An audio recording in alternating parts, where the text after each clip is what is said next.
ceea ce nu aș vrea și mă impui să mint. Dacă continui așa, o să mă îndrept spre rațiune. Știi ce spune? Știi ce spune ea? Spune că din vina ta eu nu mai fac diferența între a crede și a spera. Mergi la șantaj? Atunci de ce mi-aduce aminte că sunt la al 7-lea etaj? Te gândești să sari, dar eu nu. O iubesc prea mult pe mama și știu că o iubești și tu. Să o sun? De ce aș mai suna? După ce de 4 zile nu mă sună ea. Dacă aș putea, te-aș tăia din piept cu un cuțit și m-aș răzbuna pentru tot ce am simțit. Inima ta s-a păstrat amintirea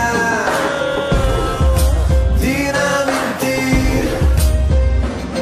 Simți durere și frică, plăcere pierdută și ură, dar continui să mergi spre o nouă iubire. Inima ta s-a păstrat amintirea din amintiri. Simți durere și frică, plăcere pierdută și ură, dar continui să mergi spre o nouă iubire. Mă ignori? De ce? Nu vorbim atât de des ca înainte și ce? Mă urăști? Eu tot, dar am nevoie de timp ca să pot să mă întorc. Ai durut prea mult ultima oară și am decis să fiu mai rece, dar frică se strecoară. Și te rog, nu începe iar să-mi explici că fără tine viața este în zadar.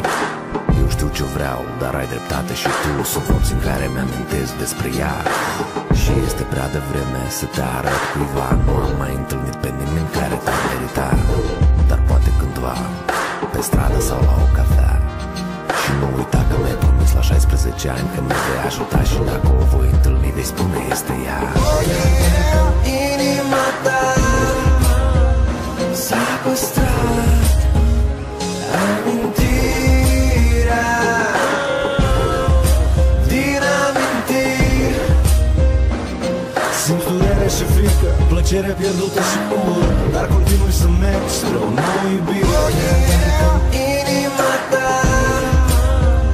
s-a păstrat amintirea din amintiri.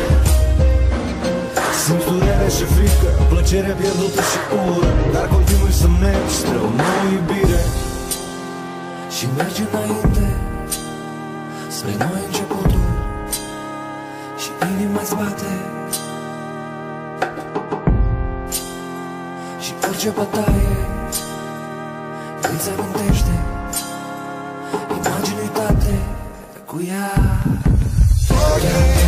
Inima ta s-a păstrat amintirea din amintiri. Simți durere și frică, plăcere pierdută și ură, dar continui să mergi spre o nouă iubire. Inima ta s-a păstrat amintirea din amintiri. Simți durere și frică, plăcere pierdută și ură, dar continui să mergi spre o nouă iubire.